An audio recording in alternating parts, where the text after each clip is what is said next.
Bonjour, moi c'est Nelly, je suis la gérante de la mercerie Les Moutons en Pelote à Cesson-Sévigné, à côté de Rennes. J'ai créé cette chaîne il y a environ 2-3 mois, donc Confidence de moutons en pelote, dans le but de vous partager mes projets tricot qui sont terminés, en cours, un peu de blabla autour du tricot, des arts du fil de manière générale, vous présenter mes nouvelles acquisitions.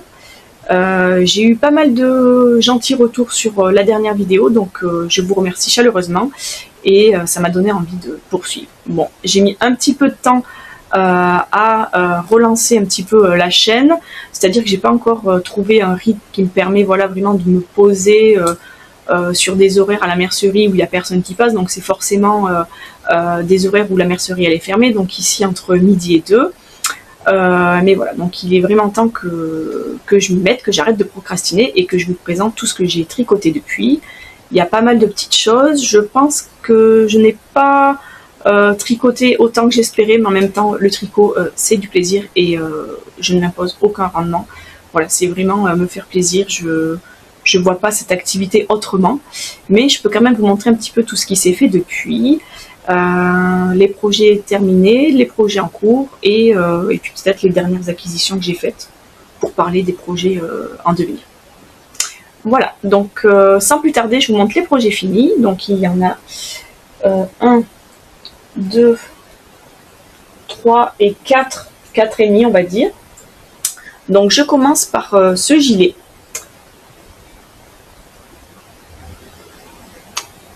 Qui est le quai cardigan que j'ai fait en taille 4 ans avec les laines Daisy de chez Drops. Voilà, donc c'est de la laine, 100% laine.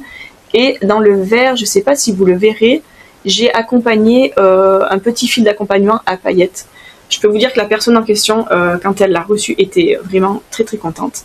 D'ailleurs, elle l'a porté de suite et j'ai rajouté des petits boutons que j'ai trouvé à la droguerie. Donc le patron il est relativement simple, hein, c'est un raglan classique avec des rayures et bon, je n'ai pas choisi des laines particulièrement contrastantes, mais il y a un petit jacquard sur quelques rangs, voilà, qui font que les deux couleurs sont en quinconce sur un ou deux rangs, ça fait des petits pieds. Je sais pas si on le verra à la caméra. Bon, le gilet est très très bien, la construction est simple, les explications sont claires. La laine est aussi pas mal, elle a l'air de tenir bien chaud. Voilà, c'était un pull que j'avais prévu pour le printemps. Bon, clairement, la petite personne ne l'a porté qu'une ou deux fois parce que ça tient très chaud, donc c'est pas grave. Elle adore les couleurs, donc elle le portera cet hiver. Et voilà, donc ça c'était le premier projet que j'ai terminé. Je passe au deuxième. Il s'agit d'une écharpe que j'ai faite en angora. Donc l'angora c'est le poil du lapin, c'est extrêmement doux. Je sais pas si vous verrez le... Oh là là, si on le voit, voyez, on peut toucher les poils comme ça, c'est vraiment très très doux. Et donc ça c'est le modèle bandana de la bien-aimée que j'ai réalisé avec 3 pelotes de cœur d'angora de chez Fonty. Le coloris rose. Il y en a plusieurs dans leur gamme. J'essaierai de mettre au maximum toutes les informations que je n'ai pas dites et qui me manquent lorsque je ferai le montage dans la barre d'informations. Mais sinon, vous pouvez toujours m'envoyer, si vraiment c'est cette couleur que vous voulez là, vous pouvez toujours m'envoyer un petit message, je vous répondrai avec grand plaisir. Donc c'est une écharpe qui est pas très très grande. Je pense qu'elle sera parfaite pour cet automne et cet hiver. Et elle est vraiment d'une douceur, vraiment l'angora, je ne connaissais pas du tout cette fibre. Et à la base, je voulais tester les laines du Val-Godomar. Puis je me suis dit que ce serait quand même intéressant de tester des laines qui sont proposées par mes fournisseurs. Et chez Fonty, donc j'ai trouvé ces pelotes d'angora. Donc le tricoté est vraiment très agréable. C'est-à-dire que plus vous tricotez, plus vous voyez les petits poils là qui se redressent. Et c'est vraiment rigolo parce qu'on dirait que ça fait la laine dessous et le halo de poils. Bon, alors j'ai pas encore rentré les fils, il est bloqué. Il s'est peut-être un petit peu froissé dans les sacs. Mais en même temps, on est d'accord pour dire que là, de suite, je ne peux absolument pas le porter. Donc il va attendre sagement cet automne et puis quand ça me prendra, je couperai les fils. Il est terminé. Avant de passer au projet Mouche et ses amis, je voudrais d'abord vous montrer le dernier qui est tombé de mes aiguilles, donc il n'est absolument pas bloqué. C'est un petit bandana, c'est la Marielle Scarf version bandana que j'ai faite pour la maîtresse de... C'est le cadeau de fin d'année, la maîtresse s'en va. C'est une personne qui est haute en couleur. J'aurais pu lui faire un petit bandana un peu plus coloré, mais je me suis dit que ce blanc passerait avec tout, qu'elle pourrait vraiment la sortir avec toutes ses tenues colorées. Je l'ai trouvé très très simple à faire. On retient rapidement le petit point pointel. Et la laine que j'ai utilisée, ah purée, j'ai des poils de l'angora dans le nez, c'est pas très agréable. J'ai utilisé la Duna d'Amano, qui est un fil composé d'alpaga et de coton. Voilà, donc il est hyper léger. Bien sûr, il manque le blocage, donc il remonte, il roulotte un petit peu, mais la dentelle va vraiment se lisser. Voilà, je vais pas le mettre, je vais pas vous l'essayer parce que là, pas bloqué, vraiment, je ne ressemblerai à rien. Donc je vous montre comme ça. Vous partez du haut et c'est un jeu d'augmentation, donc tous les 2 rangs, qui va faire donc ce joli triangle.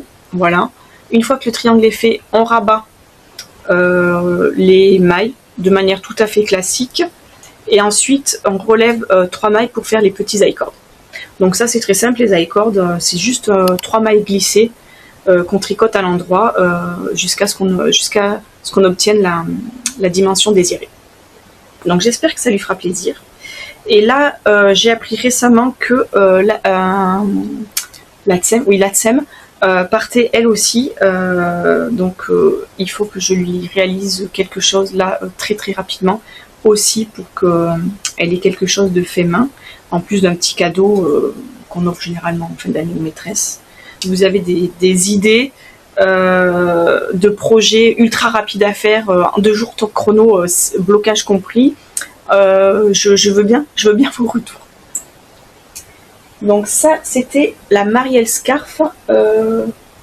Par contre, j'ai pas le nom de la créatrice, je vous le marquerai aussi dans la barre d'informations. Et les 2 derniers projets terminés de la période, ce sont les adorables petites peluches de Cynthia Vallée, dont les patrons sont dans le livre Mouche et ses amis. Donc là, vous avez Agi. Vraiment, ces petites peluches sont trop trop mignonnes. Et là, vous avez Horatio, le petit âne, qui n'est pas si petit. Vous voyez, elles sont quand même assez grandes. Je trouve que les 2 ensemble vont trop bien. Je les ai mises à la mercerie et à chaque fois que les clientes les voient, elles sont vraiment sous le charme de ces petits patrons. J'ai pas mal de demandes concernant le livre, je vais vous le montrer. Les patrons en soi ne sont pas si compliqués, il faut être juste très attentif et bien suivre voilà, toutes les instructions ligne par ligne. Généralement, on commence les petits animaux donc par le museau, le nez, la truffe, selon l'espèce. Et puis, c'est un jeu donc d'augmentation, de rangs raccourcis. On continue la tête et puis à chaque fois, on a des indications pour placer des repères, par exemple pour les yeux, pour les oreilles, pour la queue. Voilà, donc tout est vraiment bien pensé et je trouve que les détails, c'est assez impressionnant. Le travail qu'il y a derrière, vous voyez par exemple là la petite salopette, elle a des poches, mais qui a eu l'idée de faire des petites poches à une petite salopette comme ça? C'est vraiment beaucoup trop mignon. Je suis vraiment fan, donc bien sûr à la maison tout le monde essaye de me les shipper, donc je les ai pris avec moi, ce sont les miennes celles-ci, d'autant plus que je les ai réalisées dans le cadre d'un cal que j'ai ouvert donc sur mon compte Instagram, le cal de Mouche et ses amis, à partir de ce livre où les personnes pouvaient également aller sur internet, sur Ravelry, chercher un patron que Cynthia propose à l'unité, voilà, donc qu'on peut acheter sur Ravelry. Et moi j'ai décidé donc d'utiliser son livre, donc il est en anglais celui-ci, enfin en tout cas moi les ouvrages que les livres que je peux proposer sont en anglais via le fournisseur que j'ai. Et donc là, dans ce livre, c'est vraiment extrêmement bien fait et pensé. C'est-à-dire que vous avez tout d'abord une petite présentation. Je ne vais pas tout vous montrer, hein, mais je vais prendre voilà l'âne. une petite présentation avec une petite histoire des animaux, et ça c'est vraiment très très sympa. Donc vous pouvez regarder voilà tout ce qui est proposé.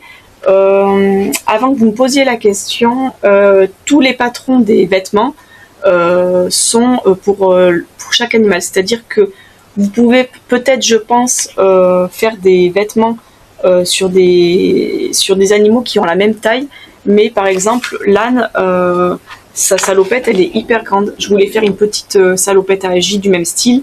Ça demande de revoir un petit peu ou la taille des aiguilles ou les mailles. Bon, là c'était un peu trop compliqué pour moi, je ne ferai pas. Quoique, Cynthia, sur son compte Instagram, dans une de ses stories à la une, donne la recette pour faire la petite salopette et pour pouvoir l'adapter à d'autres animaux. Donc après la présentation des animaux, vous avez en soi les explications des patrons avec les techniques. Donc là, ça marche sous forme de leçons et vous en avez plusieurs qui reprennent en fait à chaque fois les techniques que vous allez utiliser pour les animaux. Par exemple, la broderie.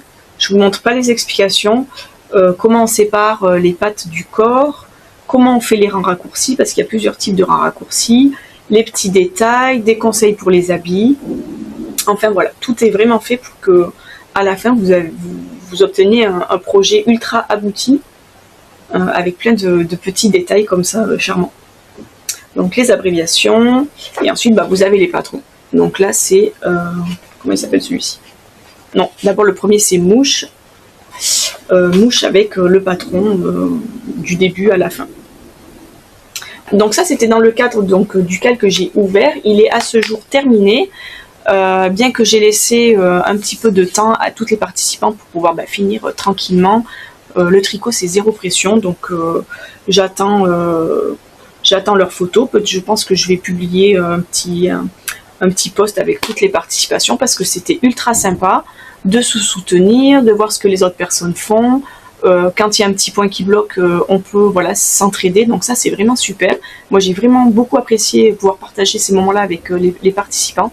J'espère que de leur côté c'est le cas aussi.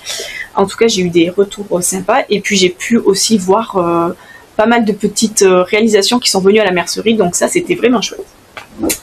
C'est tout pour les projets terminés. Donc vous voyez il n'y en a pas énormément, mais c'est aussi parce que j'ai pas mal d'encours. Pas mal d'encours qui ont aussi bien avancé. Donc je vais vous les montrer de suite. Je vais commencer par celui-ci. Donc ça, c'est le fleur cardigan. Alors je vais essayer de vous montrer, bien sûr il n'est pas bloqué. Et comme j'ai utilisé de la laine un petit peu rustique, pour l'instant il est un peu tout gondolé, mais je suis extrêmement rassurée et optimiste sur le blocage qui va lisser tout ça. Alors je vais essayer de vous montrer, je ne sais pas si vous verrez bien. Donc il s'agit du fleur cardigan de Mochinitz, qui est un petit cardigan conçu pour l'été, enfin en tout cas les beaux jours, puisque comme vous le voyez, donc les manches sont courtes. Il y a un petit côté bouffant en haut, resserré sur le bas.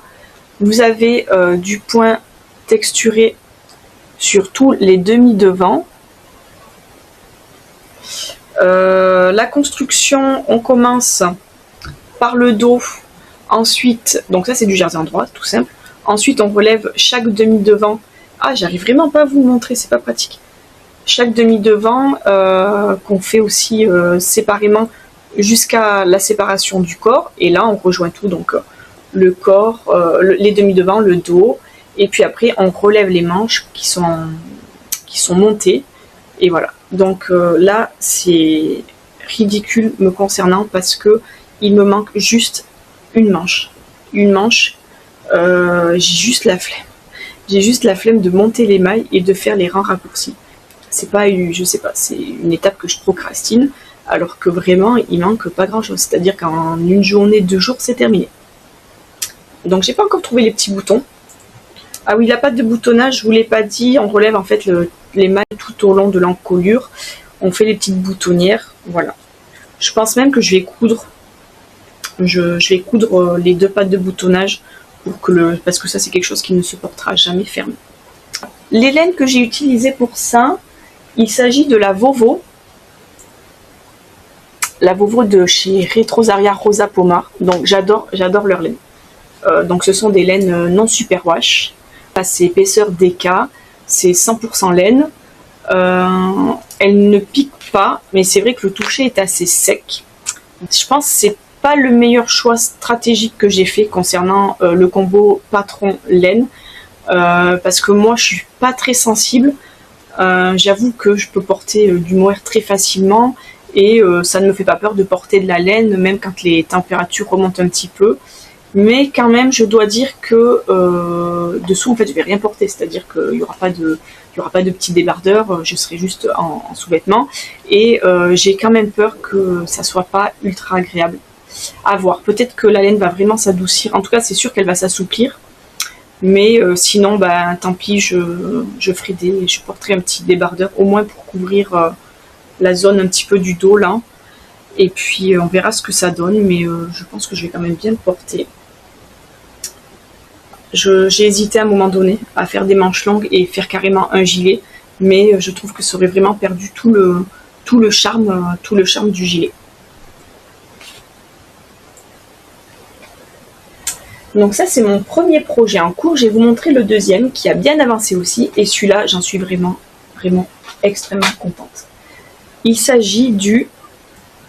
Je vais essayer de bien vous le montrer. Vous voyez, il a bien avancé. Ah oui, là, ce podcast, là, tricot, c'est rose. Il y a du rose partout. Et donc, je vous ai pas menti. Ah, c'est pas la bonne couleur. Il est vraiment plus saturé. Enfin, en tout cas, de ce que je vois au retour caméra.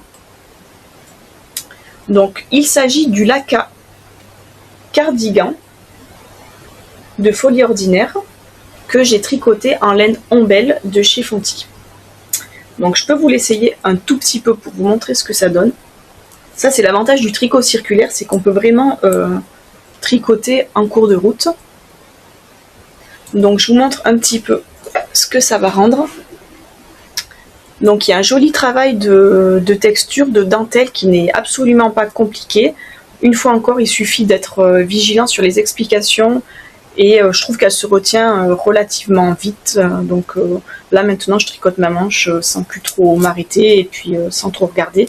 La seule chose, c'est que comme c'est de la dentelle, je sais pas où est-ce que je dois m'arrêter parce que la dentelle, lorsqu'on la lave, souvent elle se rallonge parce qu'elle prend sa place.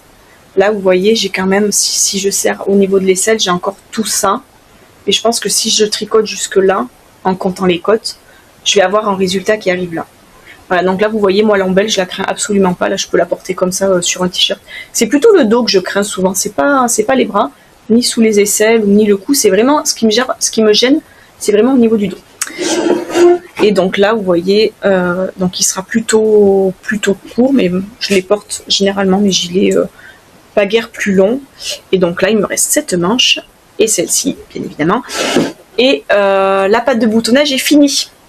Donc j'ai décidé, alors qu'est-ce qu'elle fait, Folie Ordinaire? Elle relève les mailles tout au long de l'encolure et en fait je sais plus trop. Je vous dirai des bêtises, donc je vais vous dire simplement ce que moi j'ai fait. J'ai le patron du champagne cardigan de petite nit, donc j'ai adapté sa patte de boutonnage du champagne au Laka. Voilà, et donc ça fait une patte de boutonnage, c'est du jersey double et vraiment ça fait une finition ultra propre.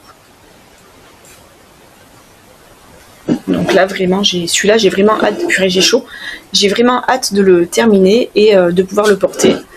Cet été je vais chez mes parents dans le Cantal et j'espère pouvoir vraiment profiter des soirées fraîches pour pouvoir le porter et puis apprécier vraiment sa chaleur. J'en suis vraiment très très contente, je crois que j'ai déjà dit plusieurs fois. Est-ce qu'ils sont là? Alors attendez, je cherche les boutons que je vais mettre.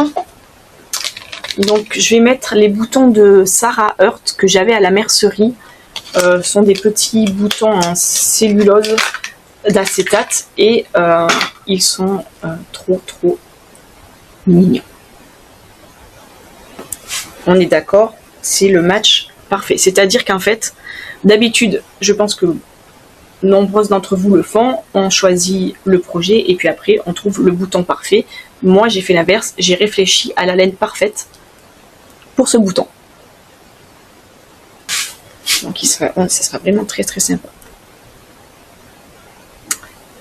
Voilà pour le Laka cardigan. En termes d'explication, j'ai rien à dire. Le patron est très bien selon moi. Voilà, très très clair. Construction classique en raglan, une augmentation sur 2 tous les rangs pour faire le raglan. Et puis après on relève, même pas on relève pas, on reprend les manches et on relève juste un petit peu là en dessous pour avoir le nombre exact pour la répétition du motif. Donc je crois qu'il est prévu en laine DK, enfin en tout cas ou un fil épaisseur DK ou du mérino avec du mohair. Moi là avec la Ombel j'en suis vraiment ultra satisfaite et je trouve que je suis tombée de suite sur le bon échantillon et ça fait vraiment un pull tout douillet, tout doudou et on voit quand même bien les motifs de la dentelle. Enfin dites-moi ce que vous en pensez, mais j'aime bien, c'est assez subtil. Alors peut-être que ça serait encore plus joli sur un fil simple, mais là je trouve qu'on le voit bien et vraiment oh il est parfait. Donc voilà pour le Laka cardigan. Je vous montre mon dernier encours. En fait je suis ultra raisonnable là pour les encours, j'en ai que 3, sachant que les chaussettes ça ne compte pas. Bon celle-ci j'abuse un petit peu, vraiment ça doit faire plusieurs mois qu'elle est commencée et voilà où j'en suis. Donc ces chaussettes, ce sont les Hivernal Socks de Summerlee et j'ai décidé de les réaliser avec une laine de la mercerie qui est la Mondine. J'ai eu un coup de cœur pour la couleur, donc encore une fois c'est rose et c'est un rose pétant, c'est-à-dire que celui-là on est vraiment sur de la laine presque fluo, mais quand même assez soutenu. Donc j'ai pas vraiment grand chose à dire sur ces chaussettes parce que déjà d'une part j'ai très peu avancé. Les Hivernal Socks, ce sont des cotes 3-1 avec un petit effet torsadé. Ce sont des fausses torsades. Je sais pas si on verra, si on voit. Ce sont des fausses torsades que vous avez voilà, un peu distribuées comme ça. Et voilà, c'est une chaussette, c'est-à-dire qu'après je vais descendre la tige, je vais faire le talon et ça serait bien que je me motive pour les continuer. À l'origine, je devais les tricoter lors des goûters tricot à la mercerie et il y a plein de projets qui sont passés avant. Voilà, je sais pas, là j'ai pas trop le mojo tricot chaussette. J'en ai fait plein à une période et là j'avoue que les constructions ne m'intéressent plus trop en ce moment. Pourtant j'adore les projets finis, j'adore les porter et puis là j'adore la couleur. En plus j'ai vu celle du podcast de OI Coton qui les a faites en rose pour son compagnon Marie il me semble et je les trouve super. Quand je les ai vues chez elle sur son podcast, je me suis dit qu'il fallait vraiment que je continue celle-ci. Bon, on prend son temps, ce n'est pas grave, elles finiront par se terminer. Donc ça, ce sont les projets en cours qui sont quand même bien avancés. Donc je pense qu'au prochain podcast, ce seront 3 projets finis. Est-ce que je vous montre rapidement? Tout à l'heure, je parlais des projets tricot rapides pour faire à la maîtresse, à la scène de la classe. J'ai quand même commencé pour une autre maîtresse, un petit projet crochet cette fois-ci.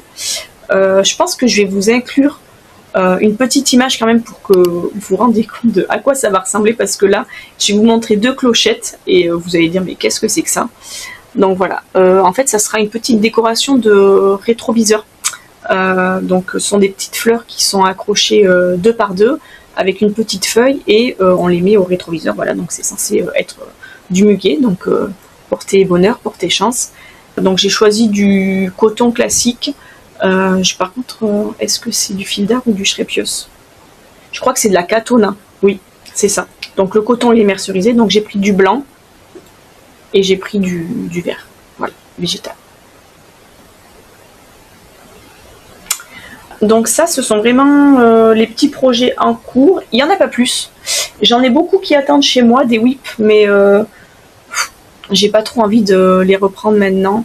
Et puis, c'est pas nécessaire d'en parler maintenant, vu que vous ne les verrez pas. Donc je vais continuer et ça sera la dernière partie du podcast. Ce sont mes acquisitions. Et là, je vous laisse deviner la couleur du rose. Du rose et, étonnant, du vert. Alors, je vais commencer par les laines de Bulbe Bizarre. Donc, depuis quelques semaines, j'ai la chance de pouvoir proposer dans la mercerie les laines de Pauline, Bulbe Bizarre. Et j'ai complètement craqué donc, sur ce rose pivoine.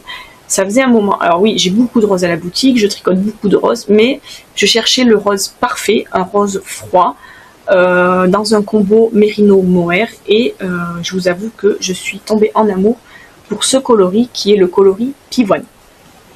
Donc le travail de Pauline, il est fabuleux, c'est-à-dire que là vous avez une nid semi-solide, c'est-à-dire que bon voilà, le fond est rose, il n'y a pas de speckle, mais il y a un travail assez subtil de variation avec un petit peu de rose un peu plus foncé. Donc je ne doute pas que ce projet va être vraiment sublime. Je ne lui ai pas encore attribué de patron. Je sais pas, j'hésite entre le Monday Sweater, je ne sais pas si vous le connaissez, c'est un modèle de petite nid qui est vraiment classique. Et j'hésite avec aussi le Majorelle de Atelier Émilie. Monday Sweater, c'est un patron de petite nid. Et le Atelier Émilie, le Majorelle, il a des petites torsades qui descendent en raglan et le long du corps. Je pense que ça serait parfait. Mais pour cela, il me faudrait le mohair aussi parfait. Parce que je trouverais dommage de trouver une association qui ne soit pas à la hauteur de cette couleur-là. Donc je pense que lors d'une prochaine commande, je me ferai le plaisir, un cadeau pour moi-même, de m'offrir le mohair qui va avec le coloris pivoine. Enfin, ça sera le coloris mohair pivoine. Donc là, j'ai pris 3 écheveaux. Donc une quantité pull. En soi, je pourrais trouver un pull épaisseur fingering, hein, mais c'est pas ce que je porte le plus. Vraiment, c'est plutôt des pulls épaisseur DK que je préfère et tricoter et porter. Donc ça, c'était le coloris pivoine.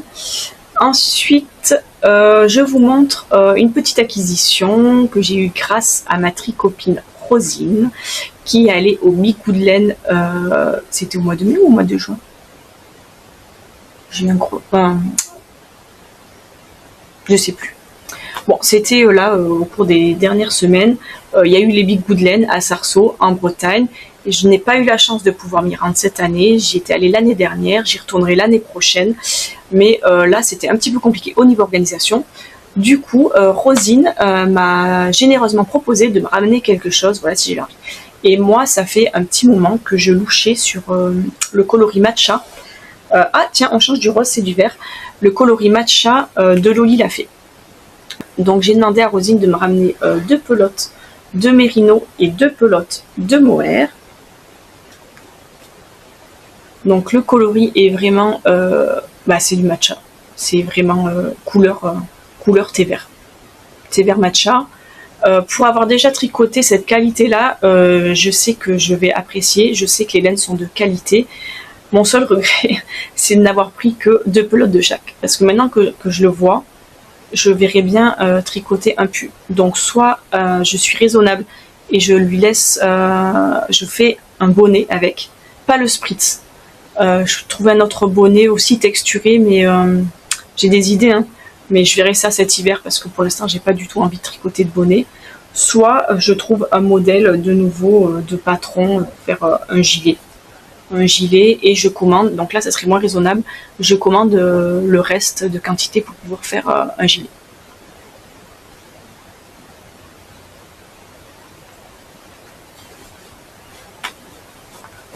Et Rosine m'a cousu, oui, c'est elle qui l'a fait, hein, m'a cousu un petit pochon comme ça, et coup de cœur aussi, parce qu'elle sait que j'adore le Vichy, elle sait que j'adore le rose, elle sait que j'adore le vert, donc vraiment ce petit pochon, il était pour moi.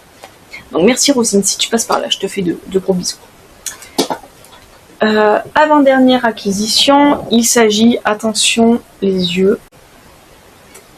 Ah, c'est dommage, ma caméra elle est pas top en termes de rendu de couleur, mais on m'a toujours dit que tout ce qui était rose foncé, le rouge, les bleus, c'était assez difficile à rendre correctement à l'écran. j'ai l'impression que vous voyez beaucoup plus clair. En fait, il s'agit donc d'une laine de la marque Cosmic Yarn. C'est Juliette qui est derrière cette marque-là. Et Juliette est venue samedi dernier réaliser un pop-up à la mercerie, donc c'était trop bien. Du coup, elle a pu présenter tous les coloris qu'elle fait, donc dans un univers cosmique, galaxie, étoiles. Donc vraiment, il y en avait, je pense, pour tous les goûts, c'est-à-dire que toutes les couleurs étaient représentées. Je me souviens d'un noir à paillettes qui était vraiment sublime. Et moi, je me suis décidée à craquer une fois encore sur de la laine rose. Mais ce n'est pas le même rose que tous les autres. Celui-ci, il est fuchsia et il a des tons plus soutenus, rouge. Oui, rouge-rose. On est vraiment il y a vraiment du rouge, mais c'est vraiment la limite du rouge et du rose. C'est-à-dire que le rose fuchsia est très soutenu, avec des petites nuances un peu plus claires. Et celui-ci, j'ai pris une quantité pull pour pouvoir me faire, j'hésite encore, c'est pas encore totalement fixé, un gilet, ça sera un gilet cache-cœur, celui de Colibri by Johanna. Juliette l'a proposé là sur le stand, elle avait ramené son modèle jaune en suri, donc ça c'est de la laine suri, en suri doublé. Et ça fait vraiment, c'est un nuage. C'était un nuage, ce pull, j'ai même eu le droit de l'essayer, il était trop beau. Donc voilà, j'hésite entre ce modèle-là, il faudrait que je retrouve le nom. Il est présenté avec des manches qui arrivent au niveau du coude. Moi, je voudrais rallonger pour pouvoir vraiment faire un pull qui tienne chaud. Et j'hésite également avec le pull d'atelier Émilie, qu'elle a proposé dans son livre. Je vais vous montrer. Je vous mets juste en pause 30 secondes, même pas, le temps que j'aille chercher le livre.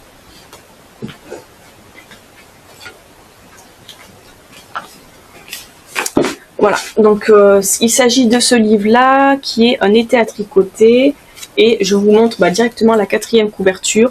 Le nom s'appelle, vraiment j'ai rien préparé là. C'est un podcast un peu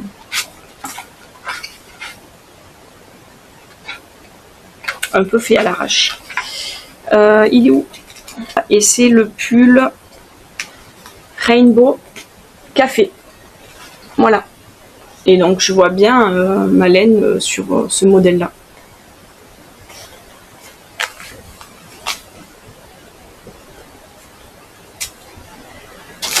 Et pour finir, je vous montre, donc là il s'agit d'accessoires de tricot que je ne propose pas à la mercerie. C'est mon chéri qui me les a ramenés lorsqu'il était en congrès à Aix. Je lui ai dit, s'il te plaît, passe à la mercerie des chats qui tricotent. Je suis comme vous, je suis extrêmement influençable. Et lorsque je vois dans des podcasts des petites beautés, je fais tout pour me les procurer.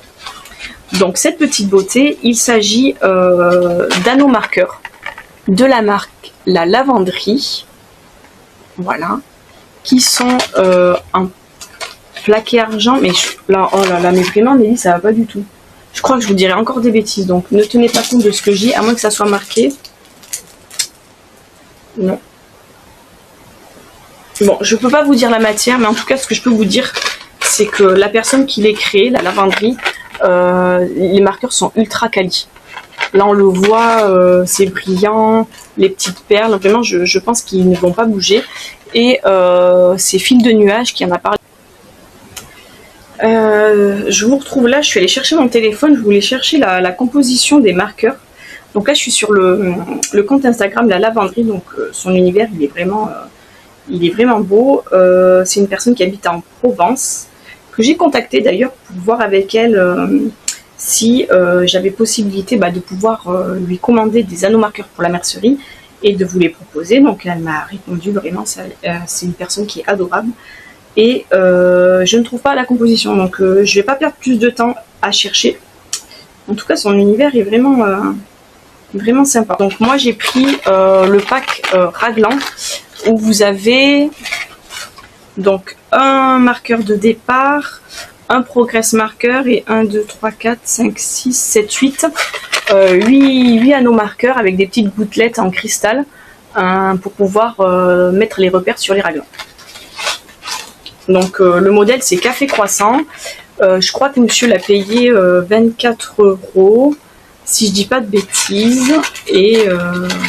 Et puis voilà, donc il me reste plus qu'à trouver un projet pour les utiliser. Mais je vous avoue qu'ils sont tellement beaux que c'est...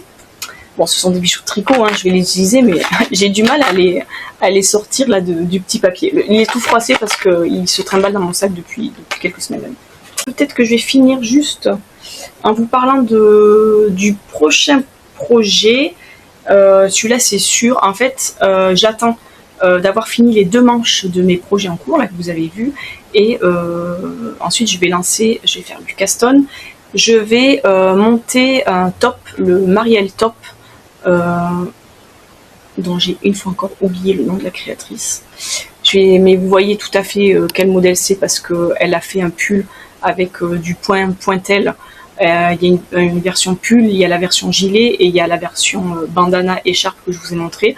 Là, elle vient de sortir la version top, donc ça sera le Marielle Top et j'ai décidé d'utiliser donc cette couleur-là. Il s'agit de nouveau de la Duna de la marque Amano et je pense que ça sera parfait. Voilà, la laine, elle est épaisseur fingering, donc vraiment très appropriée pour ce patron-là. Et elle contient donc 60% de coton et 40% d'alpaga. Donc elle sera pas trop chaude non plus. Donc ces 2 laines-là, attendez sagement en fait dans les rayons. Et ce matin, j'ai eu la visite d'une cliente qui est adorable, qui avait déjà pris cette couleur-là et en fait elle a une pelote en trop. Donc elle va me la ramener. Et je lui dis, ah bah tu vois, c'est un signe ça. C'était cette couleur-là qui me manquait pour pouvoir... parce que le Marielle Top, je voulais le faire. J'hésitais entre ça d'une autre couleur ou prendre carrément de la Merino de chez Knitting for Olive. Eux, ils préconisent la Merino Coton de chez Knitting for Olive. Moi, je ne l'ai pas en magasin. Je l'aurai peut-être l'année prochaine. Je vais voir en fonction un petit peu des fils d'été. Je vois quand même que vous êtes assez réceptive aux fils d'été et que ce que je propose plaît. Donc peut-être que l'année prochaine, je proposerai aussi cette gamme-là. Mais là, j'attends que cette cliente me ramène la pelote et je vais pouvoir monter directement le Marielle Top. Une fois bien sûr que j'aurai fini mes manches. Ça c'est voilà, c'est écrit. Je n'entame pas d'autres, je ne commence pas d'autres projets tant que j'ai pas fini les 2 manches parce que vraiment il me reste pas grand chose. Et donc ça c'est le coloris 2611. Il y a beaucoup de marques qui donnent des numéros, je trouve ça dommage. Un kaki ça aurait été très bien. Du coup, c'est comme chez Fonty. En même temps, ils ont tellement de références qu'ils peuvent pas donner. Ils ont sur un rose, il y a 10 propositions de roses, ils peuvent pas donner des noms pour chaque rose. Donc c'est des numéros. Mais voilà, là le numéro c'est bien le 2611 si ça vous intéresse. Donc je pense que je vais clôturer le vlog ici. Ça a été un réel plaisir de vous partager mes projets terminés, mes projets en cours. J'espère que ça vous aura plu. Je vous remercie de m'avoir écouté. N'hésitez pas à vous abonner sur cette chaîne, à me laisser un commentaire si vous le souhaitez, me faire des retours, me dire ce que vous avez aimé, ce que vous n'aimez pas. Moi je suis assez ouverte, voilà. Au contraire, je préfère que vous me le disiez, comme ça je peux vraiment vous proposer des choses qui vous plaisent. Et n'hésitez pas non plus à me suivre donc, sur mon Instagram, mercerie.lesmoutons-en-pelote. C'est vraiment sur cette plateforme-là que je mets le plus de contenu, que ça soit au sujet de mes tricots ou concernant un petit peu toutes les choses de la mercerie. Voilà, donc je vous dis à bientôt et je vous retrouve dans un prochain podcast pour plus de confidences de moutons en pelote.